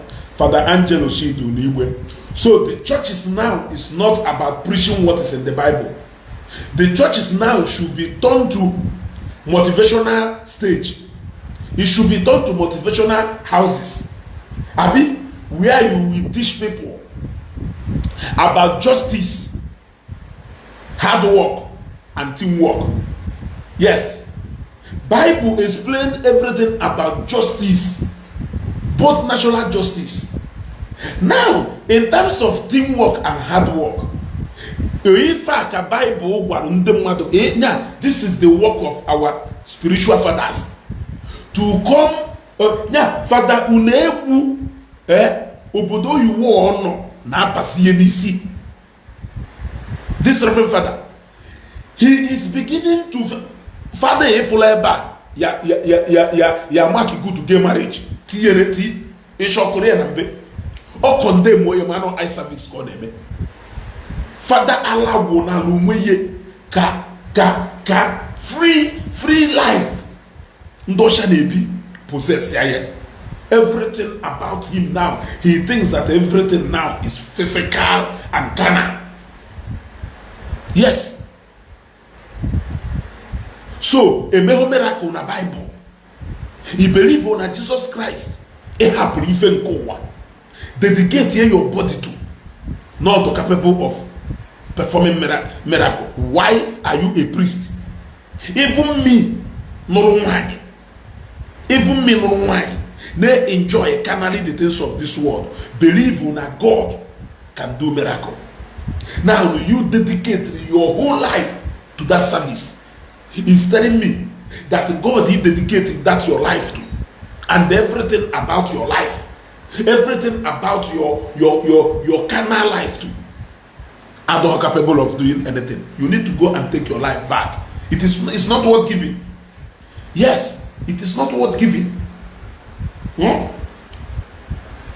God is dedicated everything about your life to. Is not capable of even a perform. If that is not a joke, tell me what it is. If that is not a joke, tell me what it is. I will end this broadcast here because I'm coming back again. Yeah? Share this wonderful broadcast. Sit back and wait. We are coming back with something more powerful. Yeah? I still remain your brother, Esugo. Yeah? The face behind this Esugo Global TV. Onyamana Galilee. Esugo Global TV. Greetings from Panama City. You are welcome, brother. Onyamana Galilee. You are welcome, brother. Because Obro Ishi about this video. Kabaho Shia.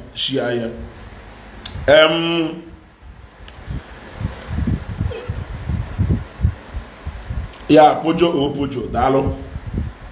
All the share about this video. Kabaho Shia, Rose Jesus, thank you very much. Which Holy Communion? Or them matter, or you believe in a Holy Communion? Or them matter do so kana, or you believe na that bread on a break, a symbol of body of Christ, and na that wine a symbol of the Ọmenala Jesus. Or you believe in somebody to just so carnal that not gonna cover the things of the spirit so carnally, taking it as carnal as no more before, Oye bread with oya gwano if I wo ogwago material eji weru oya gwano ife ji weru gwa ndero wine na gwa ye ba wine na gwa if I have signify anything because all by consecration by build that in a spiritually I believe that is even a miracle on its own. Every when you keep believe or we change we go aho no Ọmenala Jesus. So somebody do like this, when you keep believing na that thing really, na that wine no signify I don't know about Jesus. Or you believe in it? Or you believe? Or you believe now? So why he do such father? Oh man, he just fulfilling righteousness. He doesn't believe in any anything sacred about the body of Christ. Wouldn't matter one no Holy Sacrament because oye believe even as a Catholic, yeah. Oye believe even as a Catholic. Some religious leaders are disgrace to the church. I am sorry to say this, but some religious leaders they are bunch of disgrace to the church. I'm sorry to say that. Some of them it will any atom of shame. Some of them will any atom of shame. He will give fele. I am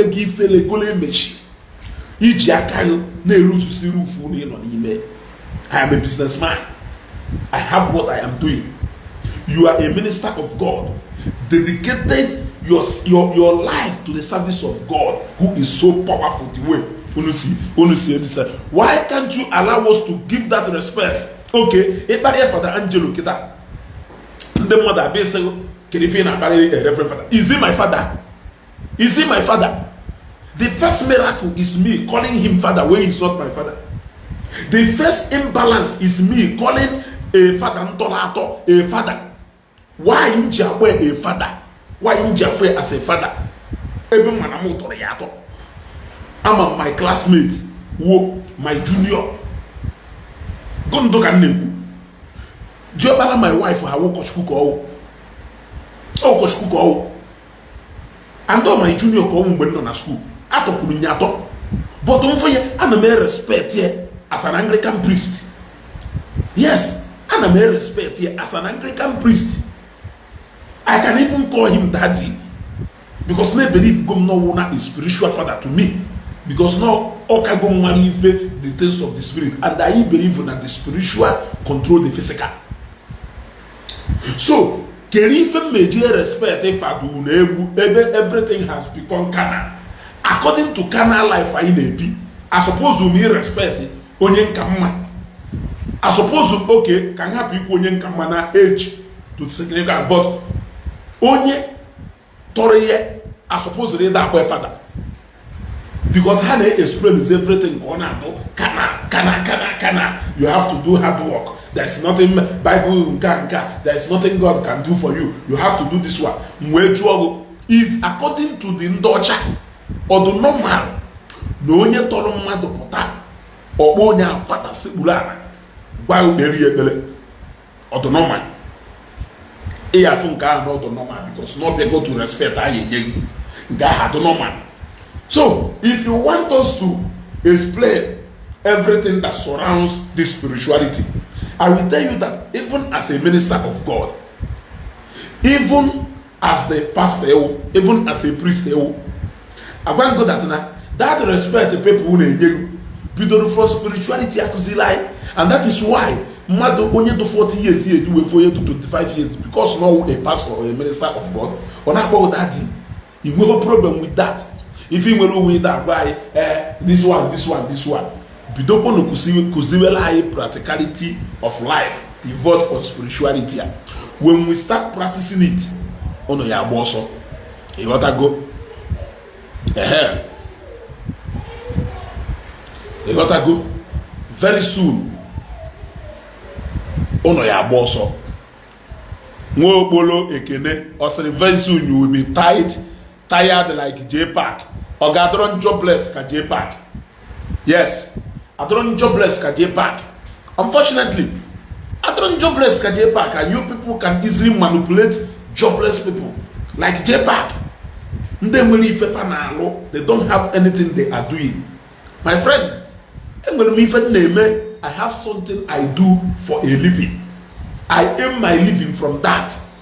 Yes. So what makes you to think that what I am doing is a way of life? I want you to know that what I am doing is a way of life. I don't need to gain anything to keep doing what I am doing. Even before I came to Facebook, it has been a way of life for me. Yes, why I am still in Facebook, it has to still remain a way of life. Yes, so in taking me to comparing me with either compare me with J-Pack, I consider it a very big insult. But I will not block you because you only spoke your mind. You know what? Comparing me with J-Pack is an insult. I consider it a heavy insult. Do I look jobless to you? Do I look jobless to you? Yeah? I'm not jobless.